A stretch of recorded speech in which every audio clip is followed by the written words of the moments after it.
Assalamualaikum warahmatullahi wabarakatuh.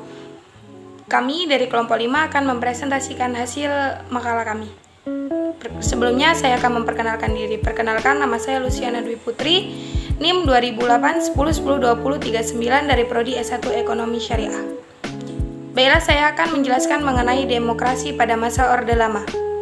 Demokrasi pada masa Orde Lama ada dua. Yang pertama, demokrasi liberal. Demokrasi yang dipakai adalah demokrasi parlementer atau demokrasi liberal. Pada masa ini, kekuatan demokrasi belum tampak karena demokrasi dan pemerintah masih berpusat pada bangsawan dan kaum terpelajar, sehingga rakyat kebanyakan tidak mengerti apa itu demokrasi. Yang kedua, demokrasi terpimpin. Demokrasi terpimpin merupakan kebalikan dari demokrasi liberal. Dalam kenyataannya, demokrasi yang dijalankan Presiden Soekarno menyimpang dari prinsip-prinsip negara demokrasi. Demokrasi hanyalah sebuah kendaraan layaknya mobil. Demokrasi merupakan sarana mereka untuk maju sebagai pemimpin politik, sarana untuk mengeksploitasi simpati rakyat untuk memperoleh suara sebanyak-banyaknya. Assalamualaikum warahmatullahi wabarakatuh. Perkenalkan, saya Suci Nurul Zakia, NIM 2008 10 10 11 09. Saya akan menjelaskan tentang perkembangan Pancasila pada masa Orde Lama. Menurunnya nilai Pancasila sebagai tuntunan hidup berbangsa dan bernegara bagi masyarakat Indonesia diawali oleh seorang kepala pemerintahan yang berfokus pada persatuan dan kesatuan. Namun sayangnya, kehendak luhur tersebut dilakukan dengan menabrak dan mengingkari seluruh nilai-nilai dasar Pancasila. Setelah menetapkan berlakunya kembali Undang-Undang Dasar 1945, Presiden Soekarno meletakkan dasar kepemimpinannya yang dinamakan demokrasi terpimpin. Adapun yang dimaksud dengan demokrasi terpimpin oleh Soekarno adalah demokrasi khas Indonesia yang dipimpin oleh hikmat kebijaksanaan dalam permusyawaratan perwakilan. Demokrasi terpimpin dalam prakteknya tidak sesuai dengan makna yang terkandung di dalamnya. Sekian, terima kasih. Assalamualaikum warahmatullahi wabarakatuh. Nama saya Indah Iriani dengan NIM 2008 10 2012 09. Pada periode 1945 sampai 1950, penerapan Pancasila sebagai dasar negara dan pandangan hidup mengalami banyak masalah. Terjadi dua pemberontakan pada periode ini yang bertujuan untuk mengganti Pancasila sebagai dasar negara.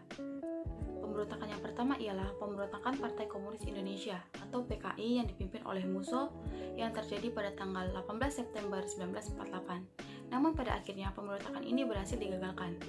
Pemberontakan kedua yaitu pemberontakan Darul Islam atau Tentara Islam Indonesia yang dipimpin oleh Sekar Maji Marijan Kartosuwiryo yang ditandai dengan didirikannya Negara Islam Indonesia atau NII. Perkenalkan, nama saya Nur Afia Zulita dengan NIM 2008 10 10 10 15. Di sini saya akan menjelaskan tentang pelaksanaan dan pengamalan Pancasila pada masa Orde Lama periode 1950 sampai 1959. Pada periode ini, Pancasila tetap menjadi dasar negara, akan tetapi dalam penerapannya lebih diarahkan seperti ideologi liberal. Hal tersebut dapat dibuktikan dalam penerapan sila keempat yang tidak lagi berjiwakan musyawarah mufakat, melainkan suara terbanyak atau voting. Sistem pemerintahannya yang liberal menyebabkan lebih ditekankannya hak-hak individual. Pada periode ini, persatuan dan kesatuan mendapatkan tantangan, yaitu terjadinya pemberontakan seperti RMS, PRRI, dan Permesta. Dalam bidang politik, demokrasi berjalan lebih baik dengan terlaksanakannya pemilu 1955.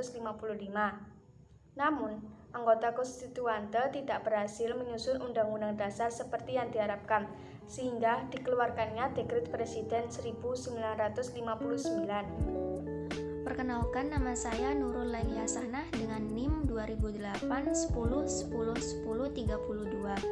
Di sini saya akan menjelaskan tentang pelaksanaan dan pengamalan Pancasila pada masa Orde Lama, yaitu pada periode 1959 sampai 1965.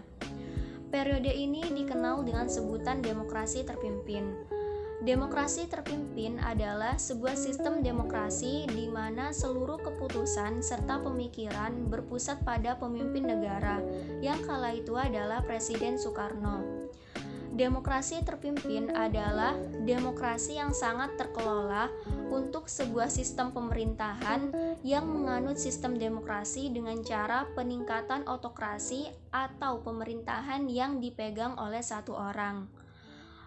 Demokrasi terpimpin ini pada awalnya dimulai ketika Presiden Soekarno merasa tidak puas terhadap kinerja partai politik, yang kala itu dinilai bahwa partai politik ini lebih mementingkan kepentingan masing-masing dan ideologinya daripada kepentingan rakyat maupun negara.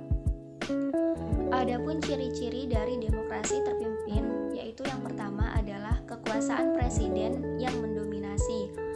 Dengan diberlakukannya demokrasi terpimpin, maka secara tidak langsung pemimpin negara yang kala itu adalah Presiden Soekarno menjadi orang yang memiliki kekuasaan tertinggi. Yang kedua, partai politik pergerakannya dibatasi. Masa di mana demokrasi terpimpin diberlakukan adalah masa di mana partai politik tidak lagi mempunyai kebebasan dan bahkan pergerakannya dibatasi, serta memiliki peran untuk mendukung presiden beserta kebijakannya. Yang ketiga, paham komunis yang kian berkembang. Dasar dari perkembangan landasan demokrasi terpimpin memberikan dampak perkembangan bagi partai komunis yang kala itu sangat gencar dan cepat. Yang keempat, kebebasan pers yang terkekang. Beberapa oknum sudah menyegel dan membatasi pergerakan dari pers untuk menyalurkan hal-hal pada masanya, sehingga Indonesia pada saat itu dikenal sebagai bangsa yang menutup diri. Pada awalnya, demokrasi terpimpin diharapkan bisa memperbaiki keadaan bangsa Indonesia daripada periode sebelumnya. Akan tetapi, pada praktiknya ternyata demokrasi terpimpin ini masih jauh dari apa yang diharapkan. Demokrasi terpimpin bukanlah demokrasi yang dipimpin oleh hikmat kebijaksanaan, akan tetapi dipimpin oleh institusi kepresidenan yang bersifat otoriter dan jauh dari nilai-nilai demokrasi secara universal. Saya Muhammad Ihsan Mufti dengan NIM 2008 10 10 11 05. Kali ini saya akan menjelaskan kondisi politik, ekonomi, sosial, budaya, pertahanan, dan keamanan pada masa Orde Lama.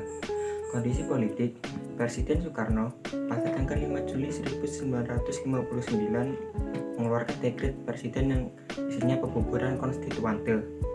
Berita Negara 1959 nomor 69 berhentikan penetapan berlakunya kembali UUD 1945 dan tidak berlakunya lagi UUD 1950 dan pembentukan MPRS dan DPRS.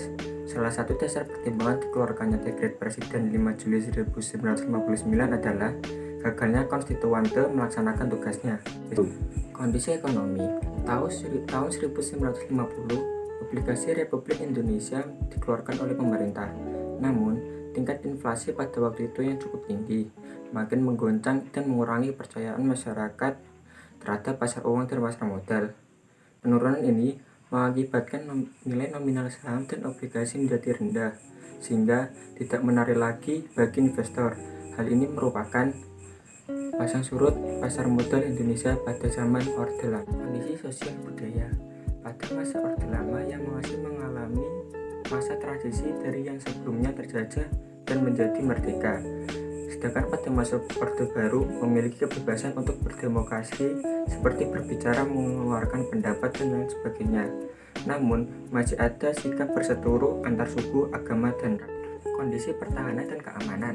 Pada masa pemerintahan Orde Lama, konsepsi pertahanan keamanan ditetapkan untuk kepentingan menghadapi serangan Belanda dan sebelumnya, baik dalam agresi militer pertama maupun agresi militer kedua. Selanjutnya, konsepsi tersebut diberdayakan untuk menghadapi pemberontakan dalam negeri, menghadapi Belanda dalam rangka merebut kembali Irian Jaya atau Trikora ke dalam NKRI, konfrontasi dengan Malaysia atau Dwi Kora, serta upaya menyelamatkan negara dari kehancuran di segala bidang kehidupan rakyat. Saya Insinyur Si Akbar dengan NIM 2008 1020 1199 akan menjelaskan penyimpangan-penyimpangan yang terjadi di masa Orde Lama. Yang pertama, maklumat Wapres nomor 10 tanggal 16 Oktober 1945. Melalui maklumat ini, Komite Nasional Indonesia Pusat diberi kekuasaan dan kewenangan secara legislatif untuk berpartisipasi menerapkan GBHN. Padahal seharusnya ini tugasnya DPR dan penetapan GBHN dilakukan oleh MPR. Yang kedua yakni maklumat pemerintah tanggal 14 November 1945. Dalam maklumat ini menyatakan perubahan pada sistem pemerintahan di Indonesia, yang awalnya ialah kabinet presidensial berubah menjadi kabinet parlementer. Perubahan ini terjadi atas usulan Badan Pekerja Komite Nasional Indonesia Pusat. Yang ketiga yakni perubahan bentuk negara. Pada masa Orde Lama, Indonesia mengalami perubahan bentuk negara dari negara kesatuan menjadi negara serikat. Lalu yang keempat, pelanggaran pada aturan legislatif. Penyimpangan pada masa Orde Lama di era RIS terjadi pada bidang legislatif berupa kekuasaan yang dilakukan oleh DPR dan Senat atau dualisme pendapat di legislatif. Lalu yang kelima, penyimpangan Undang-Undang Dasar sementara. Undang-Undang Dasar sementara mulai diberlakukan pada tanggal 17 Agustus 1950 setelah konstitusi RIS dianggap gagal dalam mempersatukan bangsa dan menjaga kedaulatan negara. Maka sejak saat itu, Undang-Undang Dasar sementara diberlakukan sambil menunggu hasil pemilihan umum yang tujuannya untuk menyusun konstitusi baru. Yang keenam, Presiden membubarkan DPR. Presiden membubarkan DPR yang sebelumnya dibentuk di era berlakunya Undang-Undang Dasar sementara. Setelah dibubarkan, dibentuk lagi Dewan Perwakilan Rakyat Gotong Royong atau DPR-GR, dan anggotanya dipilih untuk membantu kerja presiden serta melaksanakan demokrasi terpimpin.